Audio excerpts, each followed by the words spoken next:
কি বাবু ভাই কেমন আছেন? আলহামদুলিল্লাহ ভালো আছি। যে যিনি গরু পাল্টাছে, গরুর জিনিসপাতির যে দাম, গরু বাছুরে তো খাওয়ানি সরকট, খুব টাকা পয়সা অবস্থা আমরা সিরিয়াস মনে করেন। তারপরে আল্লাহ যতটুকু পারে ততটুকু চেষ্টা করতেছি, খাওয়াইতেছি। দুইটা পয়সার আশায় আল্লাহ যদি দুইটা পয়সা দেয়। আপনারা তো কৃষক মানুষ, আসলে কি বলবো দেশের যে অবস্থা, তাহলে একটা গল্প বলি আপনাকে। তো আসলে বাবা ছেলেকে বলতেছে, বাবা তোমার জন্য একটা পাত্রী দেখছি, তোমার তো অনেক বয়স হয়ে গেছে, তোমার জন্য একটা পাত্রী দেখছি, চলো আমরা আজকে তোমার পাত্রীটা দেখাবো, যদি তোমার পছন্দ হয় তাহলে আজকে বিয়ে করাবো।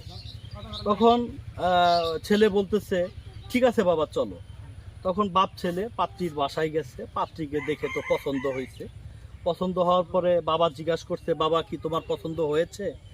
তখন ছেলে বলছে, জি বাবা আমার পছন্দ হয়েছে, তবে আমার একটা শখ ছিল বাবা, আমি যাকে বিয়ে করব তাকে নিয়ে আমি রিক্সায় করে ঘুরে ঘুরে আমি বউ উঠিয়ে বাসায় যাব। তো বাবা বলছে ঠিক আছে, ছেলের আবদার, এটা তো আর না করতে পারি না।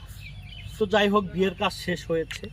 হওয়ার পর তখন ছেলে রিক্সা নিয়ে তো যাচ্ছে, রিক্সা নিয়ে যাচ্ছে, যাইতে যাইতে দেখে ট্রেনের শব্দ হরন দিছে, ট্রেনের শব্দ হচ্ছে, হরন দিয়েছে। তখন রাস্তার মধ্যে তো বাসটা নামিয়ে দিয়েছে, সব গাড়ি ঘোড়া থাইমা পড়ছে। তখন ছেলেটা তার ওয়াইফকে বলছে যে বউ, তোমাকে আজকে আমার ক্ষমতা দেখাবো, আমি এই এলাকায় থাকি, এই এলাকায় আমার যে কি ক্ষমতা এটা তোমাকে দেখাবো। তো বউ তখন মুচকি হাসি দিয়ে বলছে যে ঠিক আছে, তোমার ক্ষমতাটা দেখি। তখন তার স্বামী রিক্সার থেকে নেমে একটা লাল ফ্ল্যাগ নিয়েছে, লাল ফ্ল্যাগটা নিয়ে তখন ট্রেনের সামনে ফ্ল্যাগটা ধরেছে এইভাবে। ধরার পর তখন ট্রেনটা শুধুমাত্র দাঁড়িয়ে পড়ছে, খাড়িয়ে গেছে। তো দাঁড়িয়ে ট্রেনের যে ড্রাইভারটা নামছে, নেমে তখন যে ফ্ল্যাগটা ধরেছে তার কাছে আসছে, এসে বলছে যে এই তুমি ট্রেনটা দাঁড় করাইলা কেন, কোনো সমস্যা আছে? বলতেছে না। কোনো ভাঙ্গাচোরা আছে? কয় না।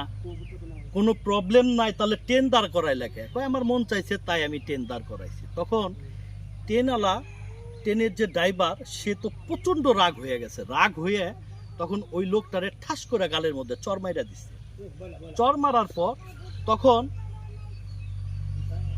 কানতে কানতে তার ওয়াইফের কাছে যাচ্ছে। ওয়াইফের কাছে যাওয়ার পর তখন ওয়াইফ বলতেছে যে কি ব্যাপার, তোমাকে ট্রেনওয়ালা কেন মারলো?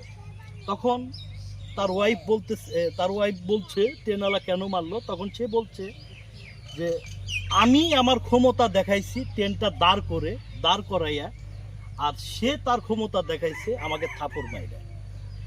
তো এখন বিষয়টা এরকম প্রিয় বন্ধুরা, যে এই দেশে এমন একটা পরিস্থিতি হয়েছে, প্রত্যেকটা এলাকার থেকে বিভাগ থেকে দেশ, এমন একটা পরিস্থিতি হয়েছে যার যার ক্ষমতা সে দেখাইতেছে, যে যেখানে যায় সে তখন বাঘ হয়ে যায়।